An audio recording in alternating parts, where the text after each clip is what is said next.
Verily, verily, I say unto you, except a corn of wheat fall into the ground and die, it abideth alone. But if it die, bringeth forth much fruit. He that loveth his life shall lose it, and he that hateth his life in this world shall keep it unto life eternal.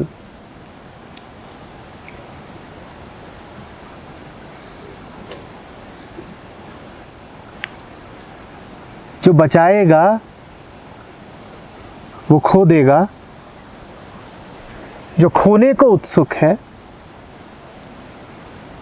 उसे अनंत प्राप्ति हो जाएगी।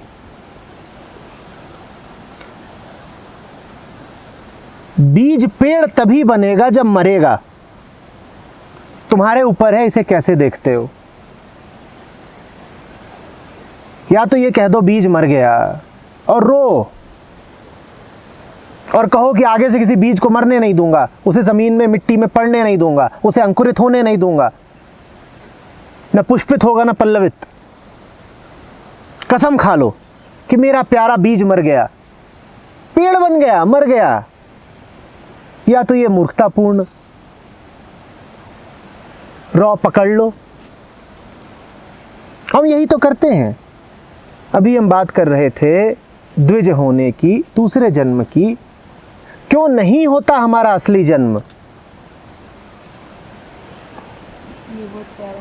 क्योंकि ये बहुत प्यारा लगता है ना। बीज इतना प्यारा लगने लग गया कि उसको ले गए और सजा करके रख लिया, और कहीं धोखे बधोखे बीज मिट्टी में पड़ के बड़ा आलीशान पेड़ बन गया। तो उस पेड़ को देखते हैं और कलपते हैं कि हाय मेरा बीज बर्बाद हो गया, मेरा नन्हा प्यारा छोटू सा बीज। ये आवारा दुष्ट दानवीय पेड़ बन गया। कितना नन्हा सा मेरा बीज था, जेब में रख के चलता था।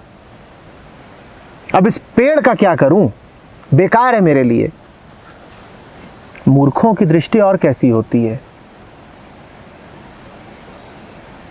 उन्हें दिखाई नहीं देता कि बीज ने अपने गौरव को पाया है। उन्हें दिखाई नहीं देता कि जो संभावना मात्र था वो तथ्य में परिणित हो गया है।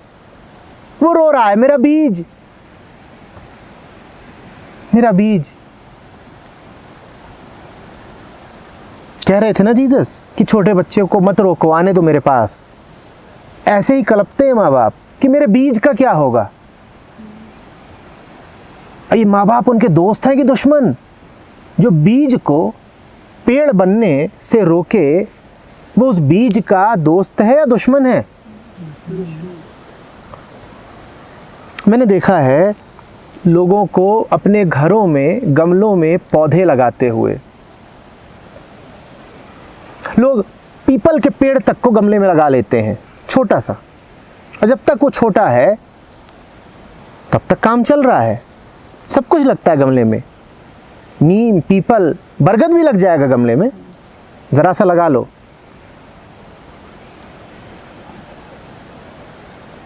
और जब वो बड़ा होने लगता है तो इनके प्रेम की अभिव्यक्ति कुछ इस तरह होती है कि वो नीचे से उसकी जड़ों को काटने लगते हैं कि बड़ा ना होने पाए, क्योंकि बड़ा होगा तो हमारे गमले में नहीं समाएगा। अगर बड़ा होगा तो हम इसे सजा करके अपने घर के अंदर कैसे रखेंगे? नीचे से इसकी जड़ों को काटते चलो, काटते चलो। अब बरगद कहाँ है? तुम्हारे ड्राइंग रूम की शोभा बढ़ा रहा है। और नीम कहाँ है? बिस्तर के बगल में रखा है। ये प्रेम है? ये प्रेम है? प्रेम अगर तुम्हें होगा तो तुम कहोगे मैं इसको आजाद करता हूं, मैं इसे खुली धूप और मिट्टी का विस्तार दूंगा, मैं इसकी जड़ों को गहराई लेने दूंगा। हाँ, मैं इतना करूंगा कि मैं जा जा करके देखता रहूं कि पानी मिल रहा है, खाद मिल रही है। मैं ये भी देख लूंगा कि कोई इसे आ करके खा न ले, नष्ट न कर दे। पर मैं ये तो नहीं कर सकता ना कि ये मेरे समीप बना रहे, इसलिए मैं इसकी सारी संभावना को ही नष्ट कर दूं, बीज को बीज रहने दूं या पौधे की जड़ काट दूं। करूंगा क्या ये मैं? यही काम हमारे साथ लगातार दूसरों ने किया है, और अति दुर्भाग्यपूर्ण बात यह है कि यही काम हमने भी अपने साथ किया है। हम अपनी ही जड़ों को काटते चले हैं। हमें भय है अपने ही विस्तार से। किसी ने कहा है कि हमें किसी से डर नहीं लगता, हमें अपनी ही अपार संभावना से डर लगता है। कहीं ना कहीं हमें पता है कि हम अनंत हैं, कहीं ना कहीं हमें पता है कि क्षुद्रता हमारा स्वभाव नहीं। हम अपने आप से ही डरते हैं, अपनी ही संभावना से बड़ा खौफ खाते हैं। अगर हमें हमारी संभावना हासिल हो गई तो होगा क्या हमारे छोटे छोटे गमलों का? हमें उनसे बाहर आना पड़ेगा। बरगद घरों के भीतर नहीं पाए जाते। बरगद घरों के भीतर नहीं पाए जाते। और बरगद तो छोटा है, हमारी संभावना तो अति विराट वटवृक्ष की है। जो बरगद हम देखते हैं वो तो कुछ नहीं है, नन्हा पौधा है वो। हम डरते हैं। बड़ी मजेदार बात है, उस दिन हम बात कर रहे थे ना, लहर डरती है, बहुत डरती है। किससे डरती है? समुद्र से डरती है। हम अपनी ही संभावना से डरते हैं। लहर समुद्र से डरती है, लहर जो है वो उसी से डरती है। हम अपनी ही संभावना से डरते हैं।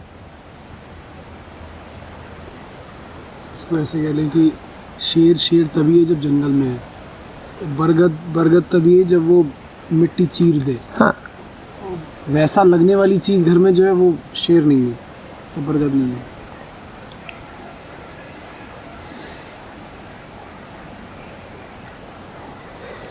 He that loveth his life shall lose it, and he that hateth his life in this world shall keep it unto life eternal.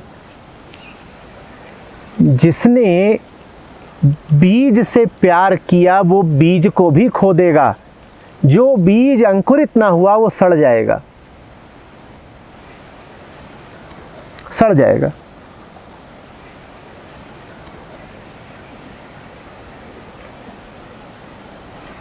जिसने इसको बचाना चाहा वो इसको तो नहीं ही बचा पाएगा, वहां भी अपने लिए अड़चन खड़ी करेगा। और जिसने इसका सत्य जाना और इसके पार चला गया वो वहां भी मजे करेगा और यहां भी भोगेगा। अभी थोड़ी देर पहले कहा था, फिर दोहरा रहा हूं, सत्य को जानने वाला संसार में पराजित नहीं हो जाता। क्या कह रहे थे कबीर कि असली गुरु कौन है? जो भोग में योग सिखाए। याद है?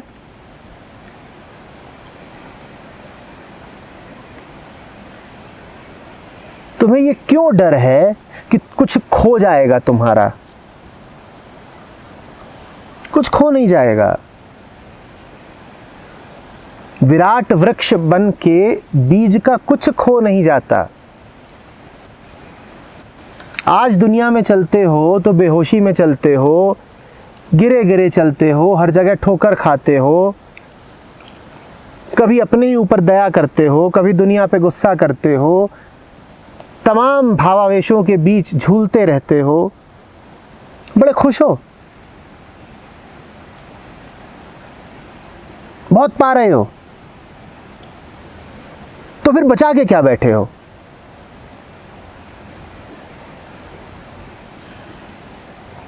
जीसस कह रहे हैं, जिसको अपनी वर्तमान स्थिति से कोफ्त हो जाएगी, he that hateth his life in this world, जिसको नफरत होने लगेगी इन तरीकों से, अपनी स्थिति से, जो अपनी आंखों को देखेगा और कहेगा इतनी ढली हुई आंखें, जो अपने चेहरे को देखेगा और कहेगा इतना मुरझाया हुआ चेहरा,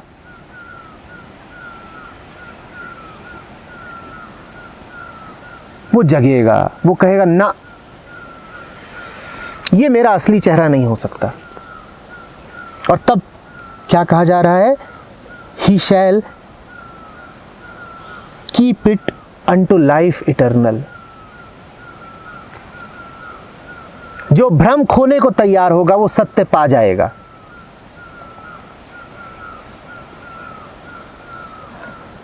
जिसे कोफ्त हो जाएगी कि बहुत हो गया, ये उलझ उलझ के जीना कोई जीना है। लगातार संदेह बना हुआ है, लगातार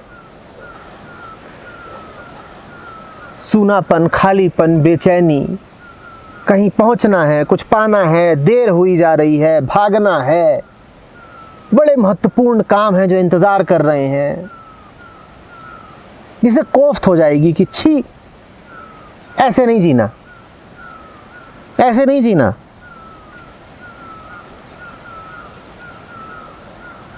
इसे ही वैराग्य कहते हैं, जिसे जीसस कह रहे हैं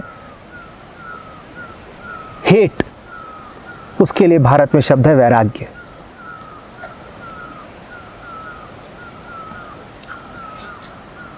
जिसके भीतर वैराग्य का उदय होगा। और वैराग्य का मतलब ये नहीं है कि मैं कोई बहुत कीमती चीज छोड़ रहा हूं। वैराग्य का मतलब ये है कि जो कुछ सड़ा गला बदबूदार मेरी जिंदगी में घुसा हुआ है उसे और अब झेलूंगा नहीं, ये है वैराग्य। अब क्या दिक्कत हो गई है वैराग्य से, ये बताओ। तुम वैराग्य शब्द सुनते हो और खतरे की घंटी बजने लग जाती है तुम्हारे, हैं वैराग्य। और तुम्हारे माँ बाप सुन ले तब तो और बड़ी घंटी, वैरागी बना रहे हैं। वैराग्य का मतलब है अपनी बीमारी को छोड़ देना। उसमें क्या आफत आ गई, क्या दिक्कत है, कोई बड़ी बुरी बात कह दी? वैराग्य का मतलब है तुमने हाथ में तपता हुआ कोयला पकड़ रखा था, अब तुम उसे छोड़ रहे हो, कोई गलत काम कर दिया।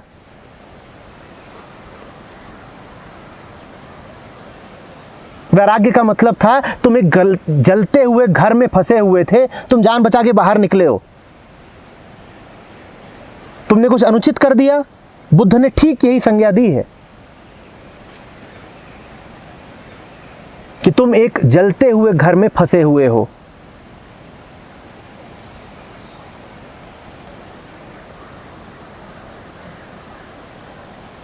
घर से मतलब है स्थिति, तुम्हारी मन की स्थिति। जीसस कह रहे हैं जब तुम्हें नफरत हो जाएगी इस रोज की किचकिच से, जिसे कबीर कहते हैं कि एक बार मार लो, रोज रोज 100 बार क्यों मारते हो? ऐसी मरनी क्यों मरे दिन में 100 बार, याद है कबीर का?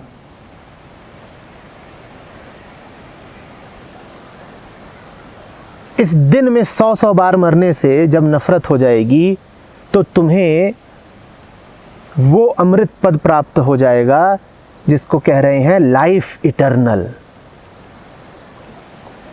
अमृत। अब मृत्यु छू नहीं सकती तुम्हें। मृत्यु क्या है? भय। मृत्यु क्या है? मिट जाने का विचार। अब ये विचार तुम्हें उठेगा ही नहीं। मृत्यु क्या है? कुछ खो जाने की आशंका। अब तुम्हारे मन में आशंकाओं के लिए कोई जगह ही नहीं। Life eternal. लाइफ इटर्नल का अर्थ ये नहीं है कि 1000 साल या 1 अरब साल तक जियोगे या अनंत वर्षों तक जियोगे। लाइफ इटर्नल का अर्थ है समय से पार जो है उसको पालोगे। इटर्निटी का अर्थ लंबा समय नहीं होता। इटर्निटी का अर्थ होता है समय के आगे, कालातीत।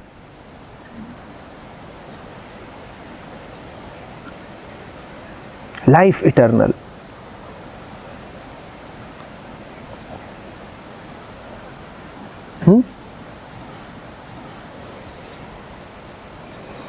बीच में शायद वो बीच में स्टेज होती है या फिर और ज़्यादा डर्टी स्टेज होती है व्हेन आपको घटिया अपना दिख रहा है and when you compromise with that's the way it is and it can't be change.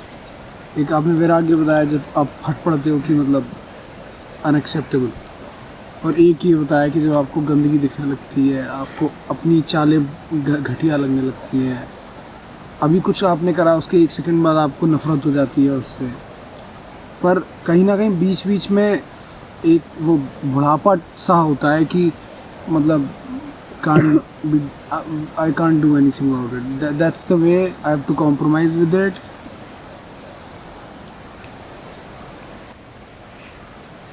वह वैराग्य फट पड़ना नहीं है। वैराग्य में ये छवि मत लाओ कि एक दिन अचानक विस्फोट होगा और तुम सारी बेड़ियों को किसी अतिमानव की तरह ऐसे तोड़ दोगे। वैराग्य क्षणिक विस्फोट का नाम नहीं है, वो लगातार इस बात की प्रतीति है कि ये नहीं चाहिए, ये नहीं चाहिए, ये नहीं चाहिए।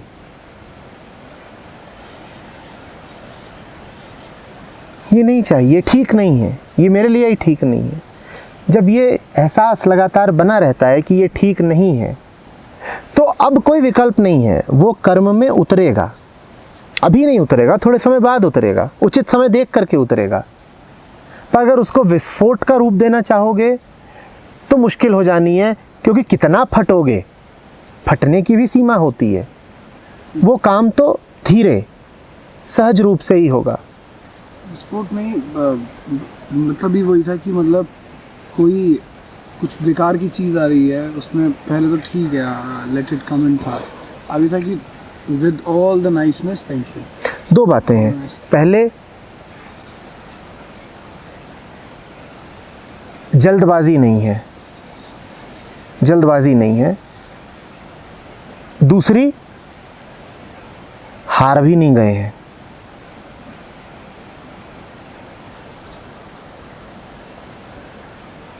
जल्दी नहीं है जीतने की, क्योंकि हम जानते हैं कि जो होगा अपने उचित समय पर ही होगा। दूसरी बात, गहरा यकीन है मन में कि जीत तो हमारी ही होनी है।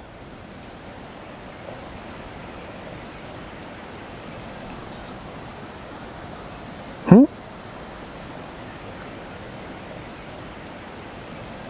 41 के बाद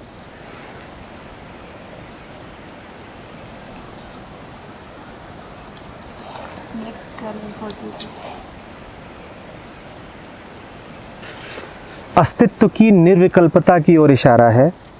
of a truth I perceive that God is no respecter of persons, but in every nation he that feareth him and worketh righteousness is accepted with him.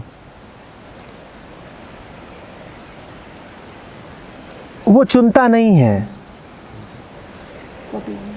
उसे किसी समुदाय से, किसी वर्ग से, किसी उम्र से, किसी पंथ से कोई लगाव नहीं है।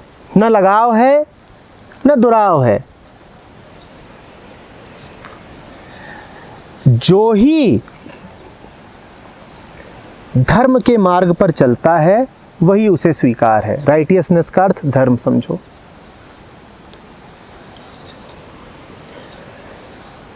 बस इतना सही है, कुछ भी नहीं।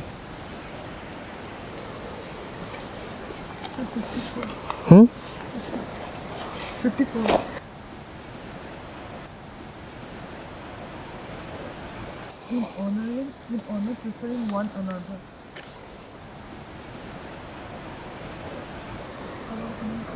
वो बोलने का तरीका है, पुरानी इंग्लिश है।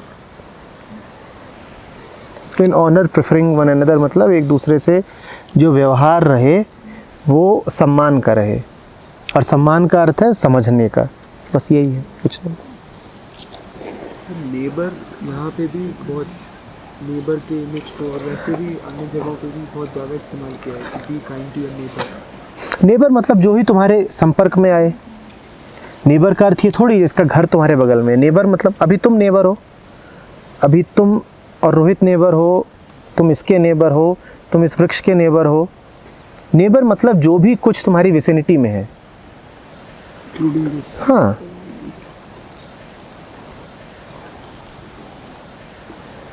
61 इसमें स्पेशली लिखा हुआ है कि it is neither have enter into the heart of man.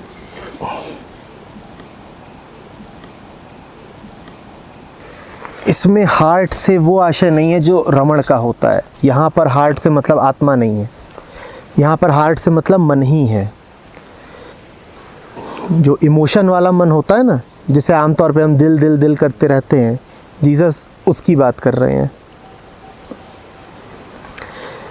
जो वास्तविक है,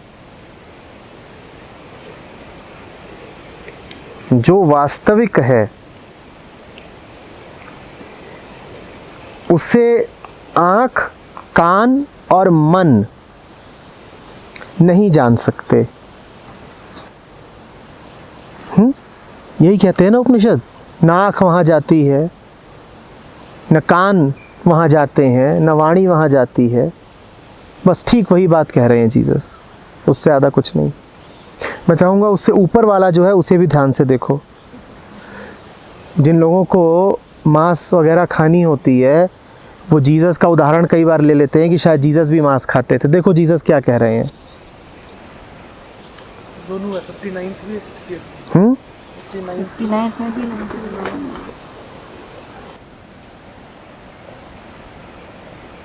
ईश्वर के राज्य में मांस मदिरा नहीं है। और 60वां भी ठीक यही कह रहा है।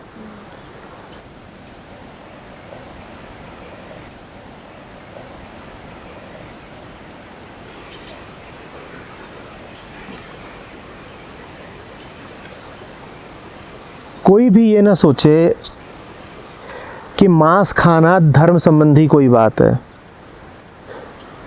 जीसस ने क्या कहा, ये सामने ही है कि मांस मेरे प्रभु के राज्य में नहीं चलती। और मोहम्मद भी कहीं नहीं कह गए हैं कि मांस खाना बड़ा ज़रूरी है। ये बात धार्मिक है ही नहीं, ये सारी बात सांस्कृतिक है, कल्चरल है। और ये सारी बात ज़बान के चटोरेपन की है।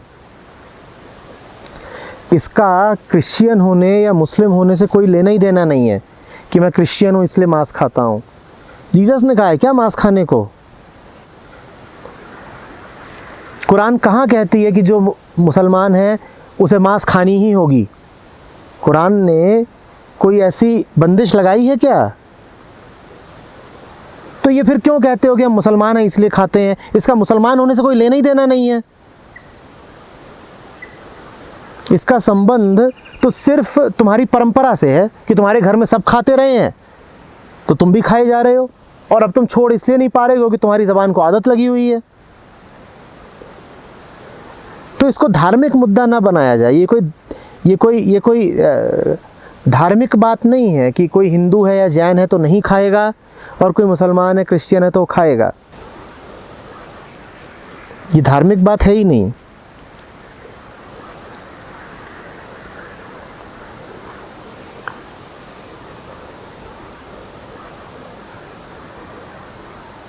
जो ही मूढ़ है और क्रूर है और जिसका दिल प्रेम से खाली है वो खाएगा,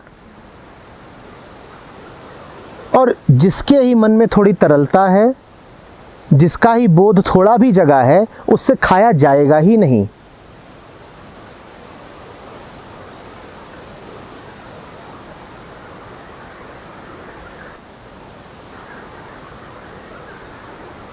बात तुम्हारे पंथ की नहीं है, बात मन के जगने की है। मन जगेगा तुम खा ही नहीं सकते।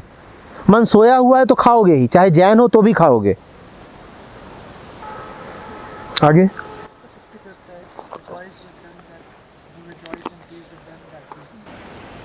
50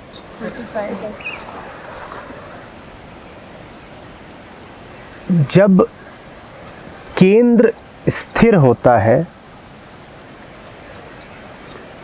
तो परिधि पर पूर्ण स्वतंत्रता मिल जाती है। कह रहे हैं rejoice with them that do rejoice and weep with them that weep.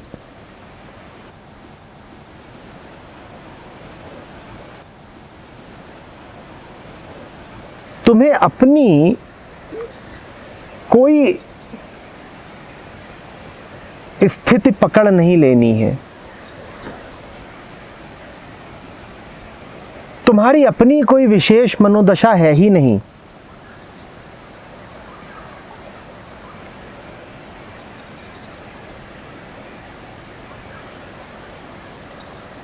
तुम तो नदी की तरह हो, जो स्थिति है, जैसा रास्ता है वैसे बह रहे हो, और बहने की तुम्हें पूरी आज़ादी है, क्योंकि केंद्र पर तुम अचर हो।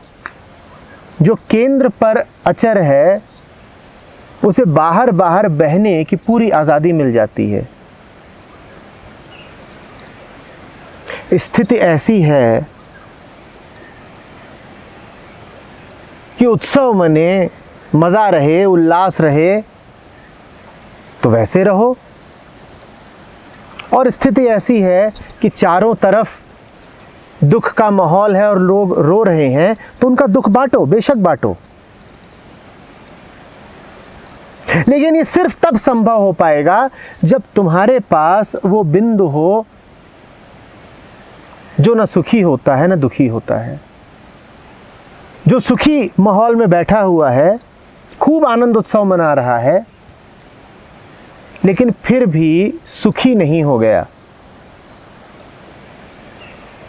जो एक बड़े मातमी माहौल में गया है और वहाँ सबको बिलखता देख रहा है और उनके साथ चार आंसू खुद भी रो लिया, लेकिन फिर भी केंद्र में उसके कुछ है जिसे दुख छू भी नहीं सकता। सिर्फ तभी ये हो पाएगा कि तुमको जहाँ दुखी होना है वहाँ तुम दुखी हो पाओगे, और जहाँ तुम्हें सुखी होना है वहाँ तुम सुखी भी हो पाओगे। जीवन को उसके प्रत्येक रंग में जी पाओगे। ये भी एक बड़ी मूर्खतापूर्ण अवधारणा है कि बोधयुक्त आदमी, जगा हुआ आदमी पत्थर हो जाता है, कि उसकी आंखें सूख जाती हैं और रो नहीं सकती,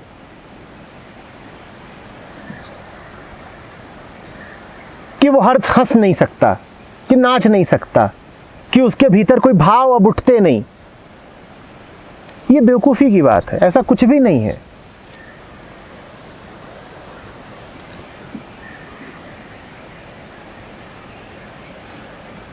कृष्ण खूब नाचते हैं, दुखी भी होते हैं, हंसते भी हैं,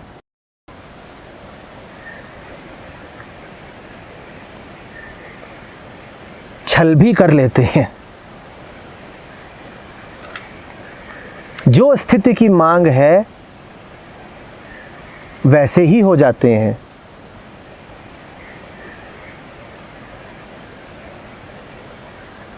क्योंकि योगी हैं,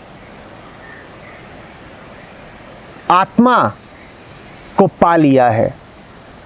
आत्मा वो बिंदु है जिसे संसार छू नहीं सकता, पर जिसके होने से पूरा संसार है।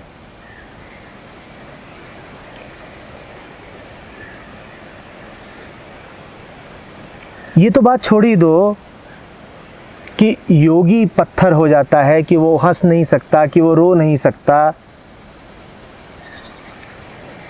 जरा अपनी स्थिति पर गौर करो ना।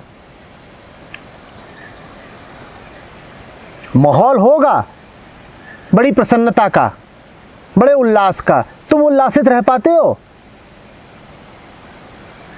तुम्हारे दिल में तो कोई मातमी धुन बज रही होती है और चेहरे पर 12 बज रहे होते हैं। अभी यहां पर हम बैठे हैं, खूब सुंदर माहौल है। हम में से कितने हैं जो इसके साथ जुड़ गए हैं और इसे पी पा रहे हैं? नहीं पी पा रहे। किसी के दिल में चल रहा है कि घर पे क्या स्थिति होगी, किसी के दिल में चल रहा है कि कुछ और महत्वपूर्ण मसले हैं उनमें क्या हो रहा होगा। तुम तो भटके हुए हो, समय तुम्हें खींच रहा है, संसार तुम्हें खींच रहा है, दुनिया की तमाम स्थितियां हैं जो तुम्हें खींच रही हैं। योगी अकेला होता है जो सिर्फ इस क्षण में जीता है। अभी रोने का है ना तो रोऊंगा, अभी हंसने का है ना तो आगे पीछे की चिंता कौन करे। हमें तो जहां हंसना होता है हमारी हंसी नहीं फूटती, जहां रोना होता है वहां हम में इतनी करुणा नहीं कि किसी के दुख के साथ एक हो सके। हो पाते हैं क्या? हो पाते हैं? होगा नकली दुख, पर जिसको है उसके लिए उस समय तो असली ही है।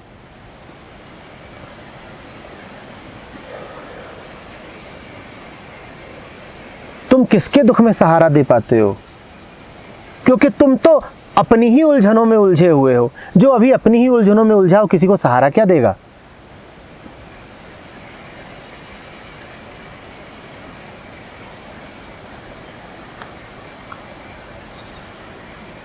हमारी तो हालत ऐसी है कि सुंदर संगीत बज रहा होता है कि थिरको, हमसे नाचा नहीं जाता। कल अनहद कर रहे थे, हम ही लोगों ने कहा कि बज तो रहा था पर दिमाग में तो कुछ और ही बज रहा था, नाचा ही नहीं गया।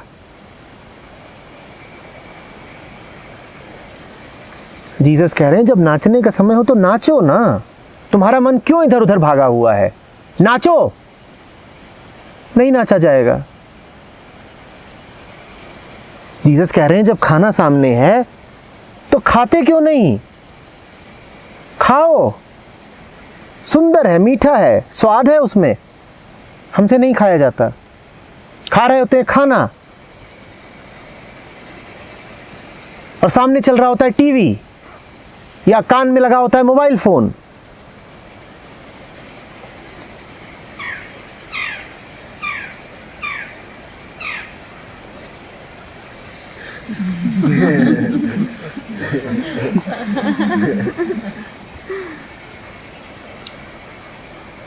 खुल के रो और खुल के हंसो। पूरा इंद्रधनुष उपलब्ध है तुम्हें। बिल्कुल ये मत सोचना कि तुम्हारा अपमान हो गया अगर रो पड़े।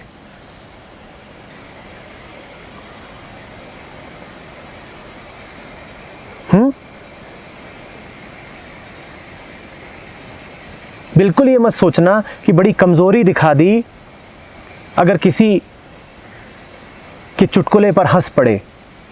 हक है पूरा भाई, जीव हो,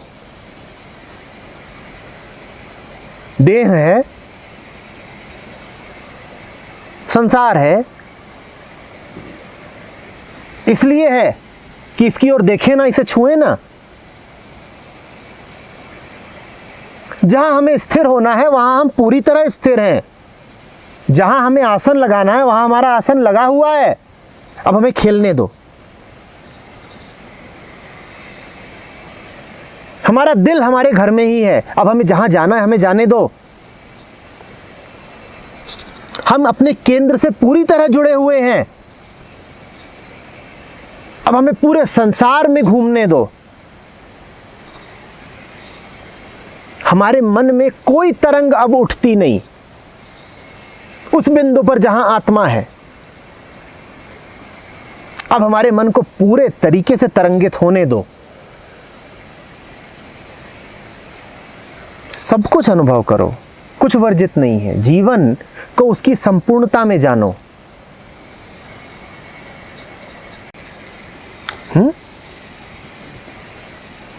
दौड़ो, भागो,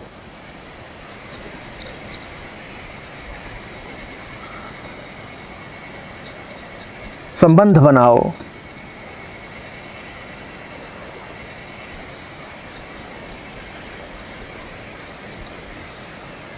पर अगर बिना केंद्र से जुड़े ये सब करा तो दुख पाओगे और गहरा दुख पाओगे, बड़ा दुख पाओगे।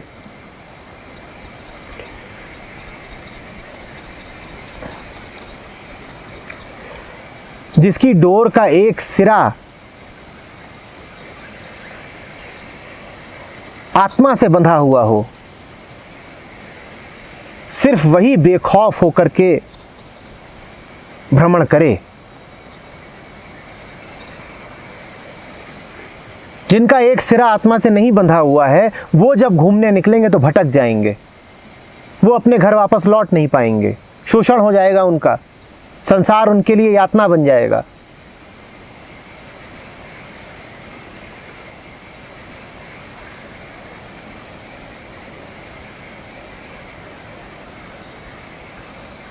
समझ में आ रही है बात?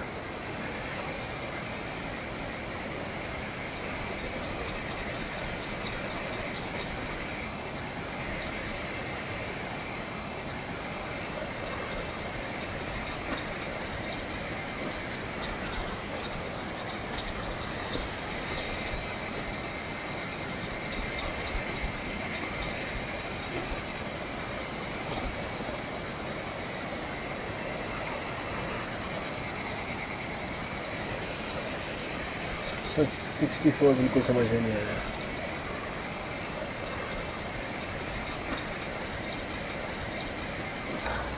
Wherefore, let him that thinketh he standeth take heed lest he fall.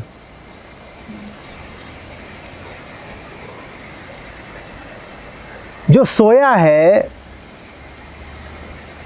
उससे नहीं कहा जाएगा कि ध्यान रखना कहीं सो न जाओ, पर जो जगा है लेकिन सोने के खतरे में है, जिस पर नींद हावी हो ही रही है, उसको चेताना पड़ेगा।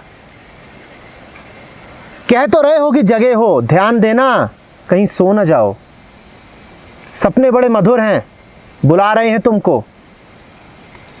जीसस कह रहे हैं जो कहते हैं कि हम खड़े हैं, वो होशियार रहें, सतर्क रहें कि कहीं गिर न पड़े। जीसस उनसे नहीं कह रहे हैं जो गिरे ही हुए हैं, जो गिरा ही हुआ है वो और क्या गिरेगा। लेकिन जो अपनी गिरी अवस्था से संभल संभल कर अब उठ रहा है, खड़ा हो रहा है, उसे बड़ा जागरूक रहना होगा, कहीं गिर ना पड़ूं। ध्यान रखो कहीं गिर ना पड़ो। और ये तुमसे इसीलिए कहा जा रहा है क्योंकि अभी अभी खड़ा होना सीखा है तुमने, अभी अभी तो खड़े हुए हो। जमीन बड़ी रपटीली है, फिसलने के 1000 कारण मौजूद हैं, और तुम्हें खड़ा होने के तरीके नहीं पता, तुम्हारी टांगों में अभी उतना बल नहीं, और इतना ही नहीं, तुम्हारा अतीत अभी तुमसे जुड़ा हुआ है, वो बुलाता है। खड़े तो हो गए हो, पर अपने फिसले हुए दिनों को बहुत पीछे नहीं छोड़ पाए हो। वो दिन अभी भी तुम्हारे मन के किसी कोने को आकर्षित करते ही हैं। वो कहते हैं वापस आ जाओ। जैसे बीमारी चली गई हो लेकिन कोई अभी भी कमजोर हो, बीमार तो नहीं है पर कमजोर है, और जो कमजोर होता है उसको बीमारी दोबारा लग सकती है। जीसस की बातें पथ्य की तरह हैं। जीसस कह रहे हैं अभी अभी तो दोबारा स्वस्थ हुए हो, ख्याल रखना, कुछ भी मत ग्रहण कर लेना, बस पथ्य ग्रहण करना। होशियार रहना, सतर्क रहना, गिरोगे। बाहर तो कारण मौजूद ही है गिरने के, तुम्हारा अपना मन बड़ा कारण बनेगा, क्योंकि तुम्हारे भीतर अभी भी गिरने का, फिसलने का, सोने का और सपनों का लालच मौजूद है। उठ तो गए हो, पर कहीं ना कहीं तुम्हारी इच्छा है कि फिर से सो जाऊं। मौका मिलेगा नहीं और तुम दुबकोगे किसी बिस्तर पर, किसी रजाई के तले।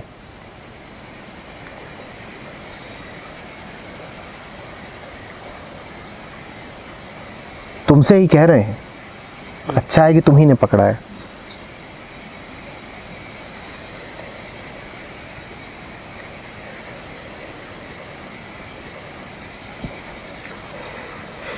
देखो, मेरा अपना अनुभव जो रहा है वो ये रहा है कि झटका दे करके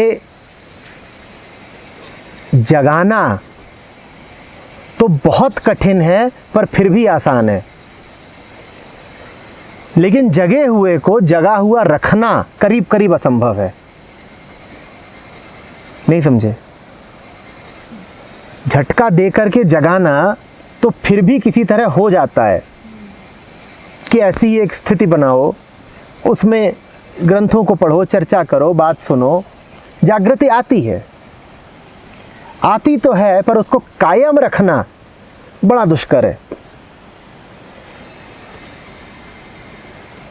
दिक्कत ये नहीं है कि तुम खड़े नहीं हो पाते, दिक्कत ये है कि खड़े होने के बाद फिसलने की बहुत टेंडेंसी रहती है। जमीन भी रपटीली है और तुम्हें फिसलने का शौक भी है, क्योंकि फिसल के गिरोगे और फिर वहीं सो जाओगे, अरे हम तो गिर गए, और जहां गिरे वहीं सो गए। हमारी थोड़ी कोई गलती है, हम तो गिर गए थे।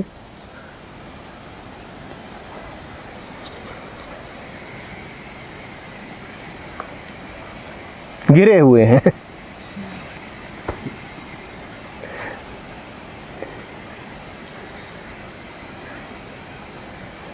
माया लौट लौट आती है,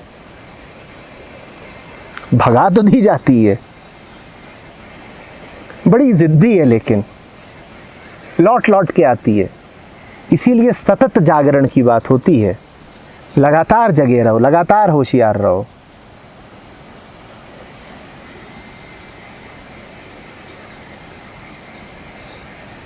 आएगी, पलट पलट आएगी।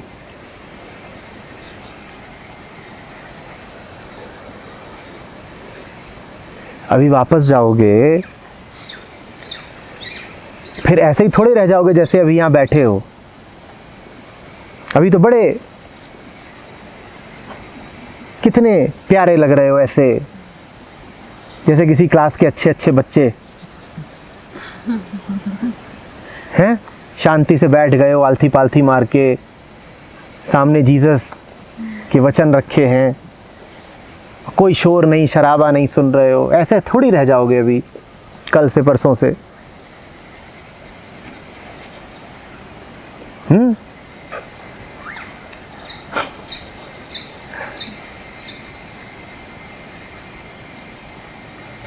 चौकीदार जो बोलता है जागते रहो,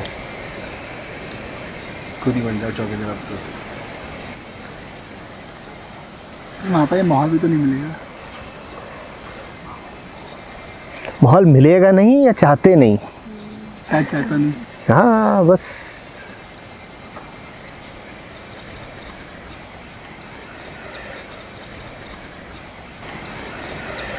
सर, आपकी जो एक आपने बहुत एक सेशन में बात कही थी कि तुम्हारा भी वक्त तो है ही नहीं कि तुम ऐसे खुला से घूमो कि मैं तो इम्यून हो गया, या फिर मुझे पता है मैं कहाँ। अभी तो डीप रेजिस्टेंस होनी चाहिए। माहौल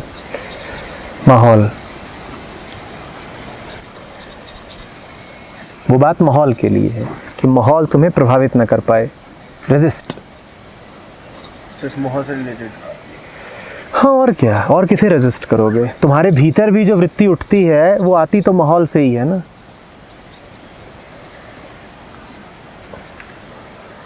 पर एक लेवल के बाद जैसे माहौल की जो बात है, फिर जिस माहौल को हम अभी तक दबाते आए हैं उसको फिर फेस टू फेस कन्फ्रंट भी करना ज़रूरी है, क्योंकि रेजिस्ट कर करके उन माहौल से मेरा मतलब है वो सब कुछ जो तुम्हारी सेहत के लिए ठीक नहीं है।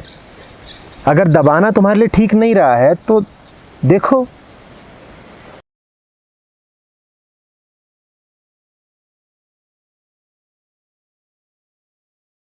हमेशा क्या रहती है, तुम कितने दिनों, कितने दशकों की बात कर रहे हो, पिछले कुछ दिनों से ना, कुछ महीनों से। अभी तो शुरुआत करी है तुमने, अभी से ही क्यों कह रहे हो हमेशा? हमेशा से तो ऐसा लगता है जैसे 10 सालों से कोशिश कर रहे हो। जब से पता चला ये बात। कितने दिन हो गए, कितना समय हो गया, और उसकी तुलना करो अपनी पूरी उम्र से। अभी अभी तो शुरू किया है तुमने, हमेशा क्यों बोल रहे हो? हाँ, हर पल अभी अभी पिछले कुछ समय से हमेशा तो ऐसा लगता है।